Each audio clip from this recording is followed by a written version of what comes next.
Welcome to Spaceriffic Reviews. I'm Kevin T. Rodriguez of TheMoviesWizard.com, and this is Danny. Oh yeah, and that's Marco. That's right. Forgot about you. Thank you.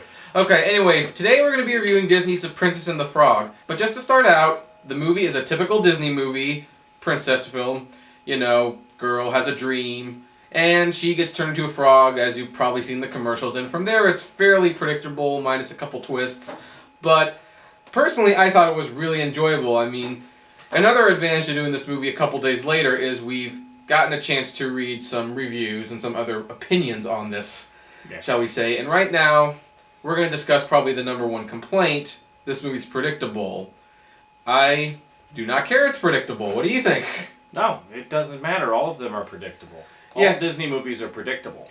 Right, and to some credit, so are DreamWorks and Sony, and actually the only anime movies that truly aren't predictable are Miyazaki films. Yeah, no, the Disney princess films are all pretty much on the same thing. That was what this was enjoyable about this movie is, yeah, you could sit there and be like, whoa, she's going to get the prince at the end. But all of them do, so I was fine with that. I didn't care. I was like, is the movie fun? Yeah, it's a lot of fun. Right. I think Princess Tiana, or actually just Tiana, because she's not really a princess if you've seen the previews. Right. She's actually one of the most likable female leads in a long time to come from a Disney film. She's strong-willed, she's likable, and you can see why she would change this prince. And by the way, folks, in a real twist, the prince has a personality. Yeah, this is the best Disney prince they put out in quite a while. Usually the prince is a one-dimensional guy who's there just for them to fall in love with. Right. To be pretty. But then, of course, you don't realize why they had to give the prince personality, because he's going to be the frog the whole time, and so his charms won't rub off, obviously, so you have to give him a personality, and he was enjoyable. He was probably the most enjoyable character in the whole thing. Well, I disagree. I personally like Louis the alligator, because he was probably the funniest. Yeah, they did a good job with the alligator. He had some great scenes. This had great music. Don't worry about Randy Newman writing the music, folks. It's great. In fact, I have a theory about Randy Newman. I think he writes good music, but I don't think he should sing his own material. Yeah. I think it's better when other people sing it, because he's got a kind of a funny voice. Well, he can sing just fine, but it all sounds the same. Yeah, he was able to make this sound very good, very unique to the film. It was all good music. There wasn't a clunker song among them. It was a good soundtrack. Right. It's which is also really nice, because when was the last time you had a classic Disney soundtrack where it's like you're humming the songs out of the theater? I'll tell you one thing, it wasn't that Miley Cyrus song from Bolt. Overall, I was thinking about this afterwards, because, the way I look at Disney movies is pretty much that. You want it to be enjoyable. If it's going for this sort of humor that they put into Disney movies like this, it better be funny.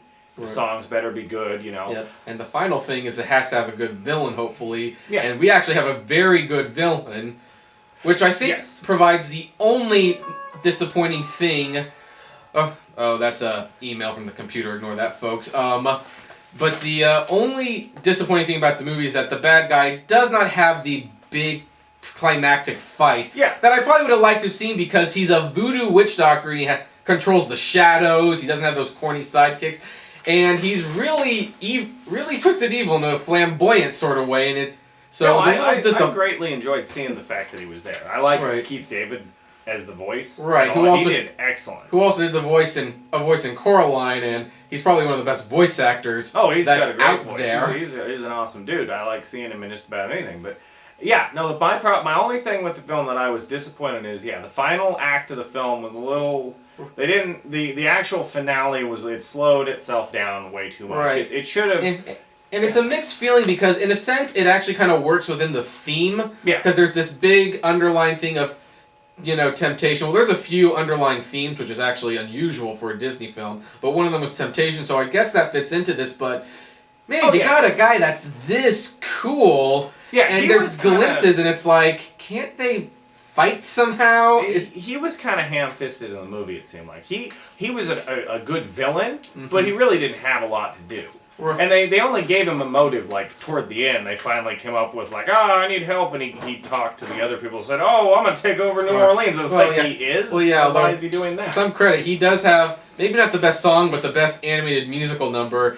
This movie, along with Ponyo this year, proves why we need hand-drawn animation. I think the directors Ron Clements and John Musker, who directed The Little Mermaid and Aladdin. They knew the pressure was on. They knew they had to show us why 2D deserved to be here alongside 3D, and they showed us. These musical numbers are great. The animation, the poses. There's shots in here you couldn't do in a computer animated film. It looked beautiful. It was one of the best looking films of the year. Predictable as it was, considering that this is what Disney does best, they did a great job on Disney princess standards, and actually even as far as family films go, I give it 4 stars. Yeah. I mean, it's obviously not going to get the 5 stars because it is predictable and there's these little pitfalls that these movies tend to fall in, but I don't think it matters. This was so refreshing to see. I'm getting so tired of the outright comedies where they're making snarky jokes. I wanted something sweet again, and this is sweet and it's clever and it's,